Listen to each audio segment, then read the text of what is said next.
मैं इस फैन को चालू करके ये देखने वाला हूँ कि क्या ये बोट आगे बढ़ती है या फिर नहीं, और फिर मैं 4000 मील की यात्रा करके इक्वेटर पर जाऊंगा।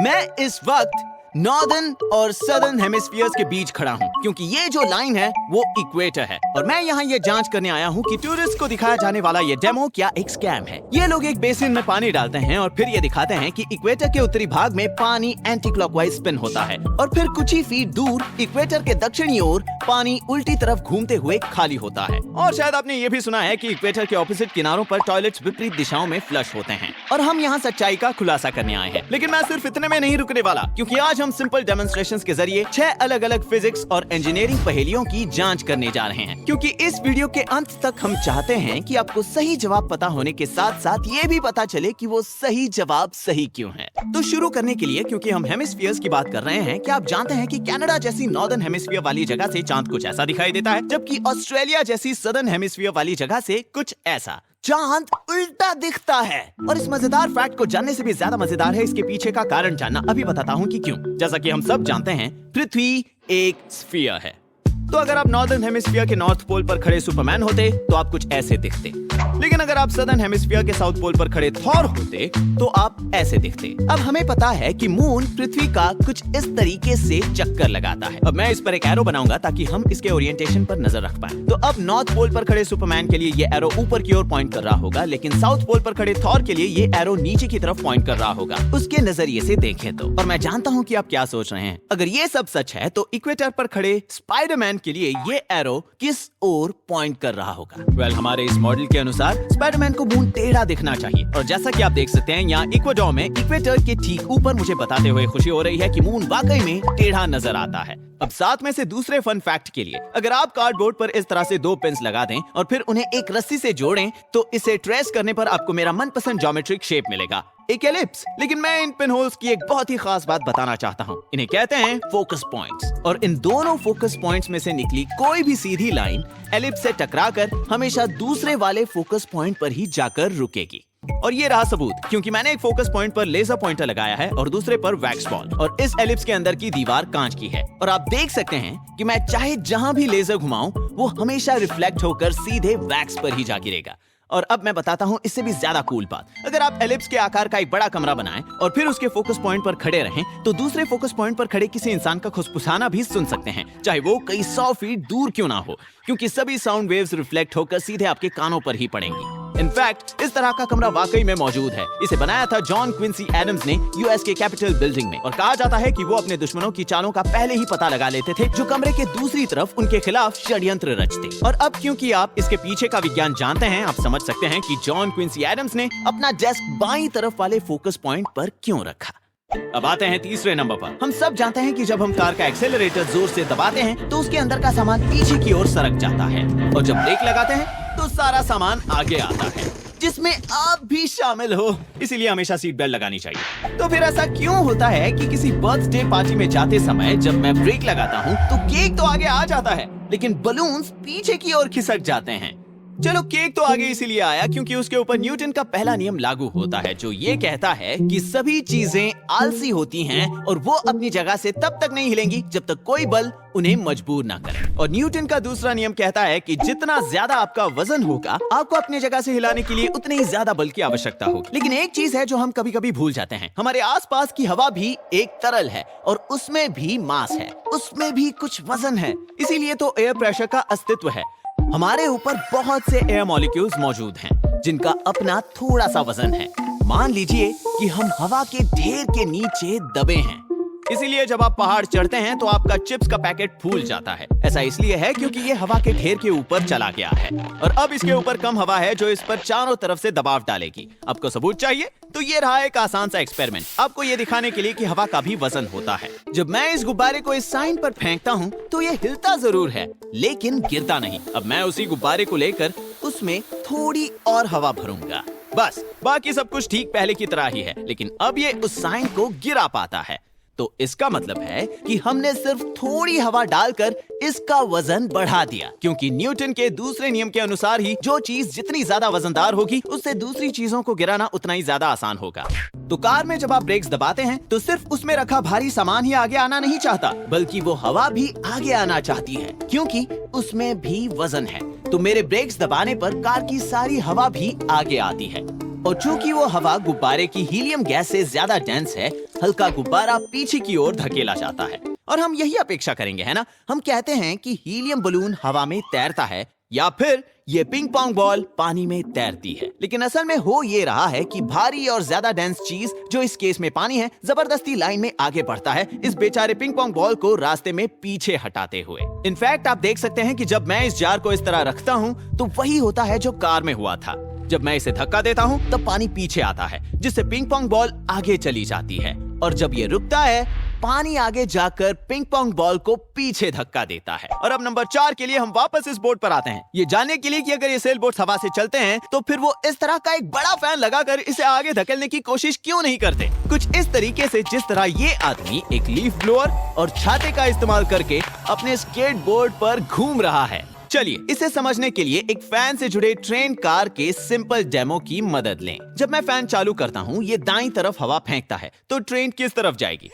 ये बेशक बाईं ओर ही जाएगी, क्योंकि फैन हवा को पीछे धकेलता है, जिससे ट्रेन पर एक विपरीत बल पड़ता है, जो फैन के द्वारा लगाए गए बल के बराबर होता है। जिस तरह एक विमान का प्रोपेलर हवा को पीछे धक्का देता है ताकि विमान आगे बढ़ सके। ये मेरे स्केट बोर्ड पर खड़े होने से अलग नहीं है। जब मैं तरबूजों को बाईं ओर धक्का देता हूँ तो वे मुझे पीछे धकेलते हैं और मैं दाहिनी तरफ लुढ़क जाता हूँ। नहीं, फिर से?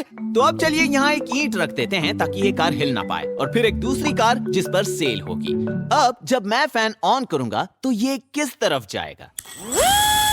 बेशक दाहिने तरफ, क्योंकि तेज बहती हुई हवा सेल से टकराती है, जैसे इसे ढेर सारे छोटे छोटे तरबूज धक्का दे रहे हों। तो अब अगर हम ईंट हटा दें और ये कार बाईं तरफ जाना चाहती है और ये दाहिने तरफ, तो क्या होगा अगर हम इन दोनों को जोड़ लें? कुछ नहीं, क्योंकि इन दोनों पर बराबर का बल लग रहा है, क्योंकि ये दोनों विपरीत दिशा में जाना चाहते हैं, वो भी एक ही बल के इस्तेमाल से। एक फैन बोर्ड को आगे बढ़ा सकता है, आपको बस सेल को हटाना होगा और फैन का मुंह दूसरी तरफ करना होगा। लेकिन अगर आप इतना कर ही रहे हैं तो आप उसी फैन को लेकर पानी में डाल सकते हैं, जहाँ पानी जैसे भारी तरल को धक्का देना हवा के मुकाबले ज्यादा आसान होगा। बिल्कुल सही समझे, बोट प्रोपेलर्स भी यही करते हैं। और जब मैंने इसे असल जिंदगी में टेस्ट किया, जैसा कि आप देख सकते हैं, मैं कहीं नहीं जा रहा। तो अगर खुद ही नैया पार लगाना सच में नामुमकिन है, तो उस आदमी का क्या जो अपने लीफ ब्लोअर और छाते की मदद से स्केट बोर्ड पर सवार था? मैंने उसकी तरकीब आजमा के देखी और कहना पड़ेगा ये काम तो करता है। लेकिन इसका लेना देना उसके छाते या फिर उस लीफ ब्लोअर से नहीं, बल्कि उसके इस खास इलेक्ट्रिक स्केट बोर्ड से है, जिसके नीचे एक बैटरी लगाई गई है। और आप उसी के वीडियो में यहाँ देख सकते हैं कि वो भी इसी स्केट बोर्ड का इस्तेमाल कर रहा है। अब इसके पहले कि हम आखिरी 3 पर पहुंचे, जिसमें ये टूरिस्ट कैम्प वाला डेमो भी मौजूद है, अगर आप मेरे जैसे हैं और आपको भी वो आहा वाला पल पसंद है जहाँ आप कुछ सीखते हैं, तो मेरे पास आपके लिए एक अच्छी खबर है। जरा सोचने दो, क्रंच लैब्स। मुझे खुशी है तुमने कह दिया, सही समझे, क्योंकि उन्हीं पलों को बांटने के लिए मैंने बनाया क्रंच लैब्स, जिसमें आपको हर महीने एक बहुत ही कमाल का टॉय मिलेगा और साथ ही एक वीडियो जिसमें मैं आपको उसके काम करने के पीछे का विज्ञान समझाऊंगा। मार्क अपने मुंह से नहीं कहेगा, लेकिन ये नासा और एप्पल में काम कर चुका है। आपने ऐसा महान इंजीनियर पहले कभी नहीं देखा होगा, और इसने खुद ये बॉक्सेस डिजाइन किए हैं ताकि ये आपको वो सब कुछ सिखा पाए जो ये जानता है। हमने एक वाटर गन बनाया था और इसमें एक नोजल है जिसे घुमाने पर वो उल्टा गन चलाने वाले पर ही पानी फेंकता है। मतलब कमाल है। तुम भी मेरे बॉक्सेस के प्रैंक में कई बार फंसे जानता हूँ, मुझे लगता है ये तो अगर आप मिस्टर बीस्ट को प्रैंक करना चाहते हैं और साथ ही वो आहा पलों के मजे उठाना चाहते हैं, तो अधिक जानकारी के लिए जाइए crunchlabs.com पर। अब 5वें नंबर पर है वो सबसे क्रेजीएस्ट फैक्ट जो मैं जानता हूँ। मान लीजिए मैंने रस्सी को पूरी पृथ्वी के इर्द गिर्द बांधा है, लेकिन मुझे अभी अभी पता चला कि इसे जमीन से करीब 1 फीट ऊपर होना चाहिए था। तो अब सवाल ये है कि ऐसा करने के लिए मुझे और कितनी एक्स्ट्रा रस्सी की जरूरत पड़ेगी। अब आप सोच रहे होंगे कि 2 गुना या फिर 3 गुना, लेकिन क्या होगा अगर मैं आपसे कहूं कि आपको सिर्फ इतनी ही एक्स्ट्रा रस्सी खरीदनी होगी, एग्जैक्टली 6.28 फीट। जरा सोचिए, इस बारे में पृथ्वी का सर्कमफेरेंस 131 मिलियन फीट है और आपको सिर्फ इतनी ही रस्सी और चाहिए होगी इसे जमीन से 1 फीट ऊपर उठाकर पूरी पृथ्वी को बांधने के लिए। और हैरानी की बात तो ये है कि अगर हम ऐसा एक बास्केटबॉल के साथ करें तो भी हमें उतनी ही एक्स्ट्रा रस्सी लगेगी। और इसके पीछे का मैथ 8th स्टैंडर्ड के अलजेब्रा जितना ही सरल है। यहाँ जैसे कि आप देख सकते हैं, दोनों साइड का रेडियस कैंसिल हो जाता है। इससे कोई फर्क नहीं पड़ता कि आप कौन से साइज का सर्कल ले रहे हैं, आपको जवाब हमेशा 2 पाई ही मिलेगा। मिलेगा, यानी ठीक 6.28 फीट लंबी रस्सी। लेकिन अगर आपको मैथ नहीं पसंद तो चिंता मत करो, क्योंकि अगर आप पृथ्वी को एक स्क्वायर समझें तो सारी बात क्लियर हो जाएगी। ऑब्जेक्ट किस साइज का हो इससे कोई फर्क नहीं पड़ता। तो अगर मैंने शुरुआत इस रस्सी से की और फिर उसे 1 मीटर हवा में उठा लिया तो हर कोने में मुझे सिर्फ 2 फीट एक्स्ट्रा रस्सी की जरूरत पड़ेगी, यानी कुल मिलाकर 8 फीट। और अगर आप ये बास्केटबॉल वाला एक्सपेरिमेंट अपने टीवी पर करें तो भी आपको यही रिजल्ट मिलेगा।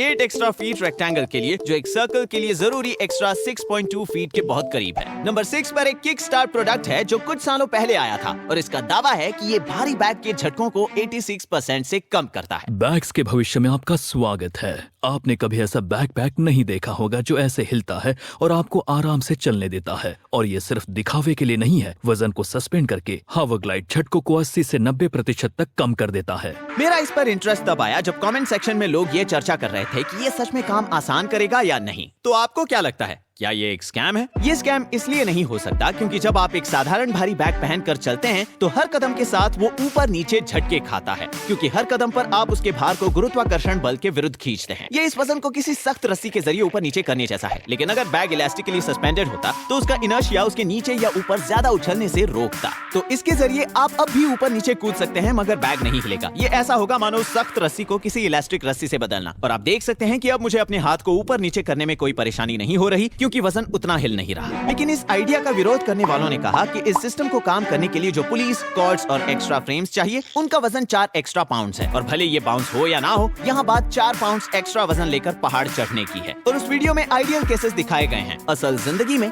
ऊबड़ खाबड़ रास्तों पर सफर इतना आसान नहीं होगा। और मुझे लगा कि दोनों ही बातें अपनी अपनी जगह पर सही हैं। तो क्योंकि मैं वैज्ञानिक विधि में विश्वास रखने वाला इंसान हूँ, मैंने अपने लिए इसे मंगाया और फिर कुछ मील हाइकिंग करने निकल पड़ा, जहाँ मैंने इस हाईटेक बैग की तुलना एक साधारण बैग के साथ की, दोनों बैग्स में बराबर वजन रखकर। अब तक तो मुझे ये पसंद नहीं आया, लग रहा है जैसे ये मुझे पीछे खींच रहा है। जॉगिंग करके देखता हूँ। ओह, अब ये हुई ना बात। मुझे लगता है यही सही तरीका है शायद। अगर इसके साथ तालमेल बिठा है तो ये जादू जैसा है, यदि तालमेल नहीं बैठा तो ये नहीं जमेगा। ओह हाँ, एक बार जैसे ही तालमेल टूटा यही मेरे गिरने का कारण बनेगा। तो मैं इस निर्णय पर पहुंचा कि ये एक स्टेबल प्रेडिक्टेबल रास्ते पर काम आ सकता है, लेकिन इसके आउट ऑफ सिंक इश्यूज की वजह से इसके 4 पाउंड के एक्स्ट्रा वजन को उठाना मुझे कोई मतलब का नहीं लगता। अब हमारे आखिरी साइंस चैलेंज के लिए हम यहाँ एक्वाडोर के इक्वेटर के यहाँ वापस आए हैं, ये देखने के लिए कि ये मशहूर टूरिस्ट अट्रैक्शन क्या असल में एक स्कैम है। क्या पानी सच में विपरीत दिशाओं में ड्रेन होता है जब आप इक्वेटर के कुछ फीट ऊपर या नीचे जाते हैं तो? और क्या टॉयलेट्स भी नॉर्दर्न हेमिस्फीयर और सदर्न हेमिस्फीयर में विपरीत दिशाओं में फ्लश होते हैं? टॉयलेट्स के मामले में आइए मैं पहले इस मिथक को झूठा साबित कर दूं। क्योंकि अगर आप ध्यान से देखें तो टॉयलेट का पानी किस दिशा में घूमेगा ये इस बात पर निर्भर करता है कि कमोड की बनावट कैसी है, क्योंकि कमोड के नोजल्स थोड़े टेढ़े बनाए जाते हैं। लेकिन उन सिंक्स का क्या जिनमें बस एक ड्रेन है, जैसे कि इस डेमो में जहां कोई नोजल नहीं? मानिए या ना मानिए, इसके पीछे थोड़ी बहुत सच्चाई है, क्योंकि ये एक असली सिद्धांत पर आधारित है जिसका नाम है द कोरियोलिस इफेक्ट। और यही कारण है जिसकी वजह से हमें नॉर्दर्न हेमिस्फीयर में काउंटर क्लॉकवाइज घूमने वाले तूफान दिखाई देते हैं, जिन्हें हम हरिकेन्स कहते हैं, और सदर्न हेमिस्फीयर में क्लॉकवाइज घूमने वाले चक्रवात जिन्हें साइक्लोन्स कहा जाता है। और इसके पीछे का कारण समझना बहुत आसान है। मान लीजिए आपके पास एक बड़ा सा सिंक है जो इक्वेटर से लेकर नॉर्थ पोल तक फैला हुआ है। अब इस केस में सिंक में इक्वेटर के यहाँ जो पानी की बूंद है वो पृथ्वी के घूमने के साथ साथ बहुत तेजी से सफर करती है। वही सिंक के बीच जो पानी बूंद होगी वो थोड़ा धीरे यात्रा करेगी, और नॉर्थ पोल की यहाँ वाली बूंद स्थिर है क्योंकि वो पृथ्वी के एक्सिस के ठीक ऊपर है। तो अब जब आप सिंक का प्लग हटाते हैं और पानी बीच में बहना शुरू करता है तो इक्वेटर के यहाँ की बूंद ज्यादा तेजी से बीच की ओर जाती है उस बूंद के मुकाबले जो बीच में या नॉर्थ पोल पर है। तो अब वो बूंद बीच वाले बूंद से आगे है, और क्योंकि नॉर्थ पोल के पास वाला पानी स्थिर था वो बूंदें पीछे रह जाती हैं। तो जब सारी बूंदों पर इस तरह का प्रभाव पड़ता है, सिंक के अंदर रखा पानी नेचुरली काउंटर क्लॉकवाइज घूमने लगता है, जैसे तूफान की तरह, जहां तूफान की आंख असल में एक सिंक की तरह कम दबाव वाला क्षेत्र है। और जब हम यही लॉजिक सदर्न हेमिस्फीयर में लगाते हैं तो हमें एक क्लॉकवाइज घुमाव देखने मिलता है। तो क्या इसका मतलब है कि सच में नॉर्दर्न और सदर्न हेमिस्फीयर्स में सिंक विपरीत दिशा में ड्रेन होते हैं? वेल, दुख की बात नहीं है, क्योंकि कोरियोलिस इफेक्ट सिर्फ तभी देखने मिलता है जब आप इक्वेटर के बहुत ज्यादा ऊपर या नीचे हों। इसलिए जब तक आपके पास 5 मील चौड़ा सिंक न हो, या यदि आप सबसे उत्तम परिस्थितियां नहीं बनाते हैं, जैसा कि मेरे दोस्त डेस्टिन और डेरिक यहाँ दिखा रहे हैं। पृथ्वी के घूमने के कारण पानी क्लॉकवाइज बह रहा है। चूंकि मैं नॉर्थर्न हेमिस्फीयर में हूँ, पानी घड़ी की विपरीत दिशा में बह रहा है। ये असली है। ये प्रभाव सिंक और टॉयलेट्स के पानी की दिशाओं पर कोई प्रभाव डालने के लिए बहुत छोटा है। और अब ये अन्य कारकों पर निर्भर करता है, जैसे कि सिंक ज्योमेट्री या ये फैक्ट कि जो पानी दिखने में स्थिर लग रहा है लेकिन वास्तव में प्लग निकाले जाने से पहले उसमें थोड़ी सी हलचल बची थी। तो टूरिस्ट के लिए दिखाए गए डेमो का क्या? वेल, अगर आप उन वीडियोस को ध्यान से देखें तो आप पाएंगे कि वो आखिर में बाल्टी को ट्विस्ट करता है और फिर पानी उसी दिशा में घूमते रहता है। तो यहाँ पर पानी डालने के बाद वो बाल्टी को इस दिशा में ट्विस्ट करता है, जिसके बाद वो उसी दिशा में ड्रेन होता है और फिर सिंक को इक्वेटर के इस तरफ रखने के बाद पानी डालते वक्त वो बाल्टी को दूसरी तरफ ट्विस्ट करता है, जिससे पानी दूसरी तरफ बहकर ड्रेन होता है। इनफैक्ट आप इस तरीके का इस्तेमाल करके इस डेमो को अपने घर पे भी दोहरा सकते हैं और इस सिंक में पानी को दोनों तरफ घुमा सकते हैं। और इसलिए इसमें कोई आश्चर्य नहीं होना चाहिए कि जब मैंने ये सवाल पूछा, क्या ये तभी काम करेगा अगर पानी मैं डालूं? तो मुझे इसे टेस्ट करके देखने का मौका नहीं दिया गया। और तो और इस सब के ऊपर एक और बहुत ही जरूरी बात, अगर आप इस जगह के असली जीपीएस कोऑर्डिनेट्स निकालें तो आप पाएंगे कि ये असली इक्वेटर से एक फुटबॉल के मैदान से भी ज्यादा दूर है। मतलब हम वास्तव में सदर्न हेमिस्फीयर में ही थे। तो असली विज्ञान दिखाने के बजाय ये बस इनके आपसे पैसे लूटने के तरीके हैं, एक क्लेम से मैजिक ट्रिक के जरिए। जहां असली जादू वो सारा नया रसदार ज्ञान है जिसे मैंने वायरलेसली स्क्रीन के जरिए ट्रांसफर किया है, जिस पर आप मुझे देख रहे हैं मेरे मस्तिष्क से सीधे आपके मस्तिष्क में।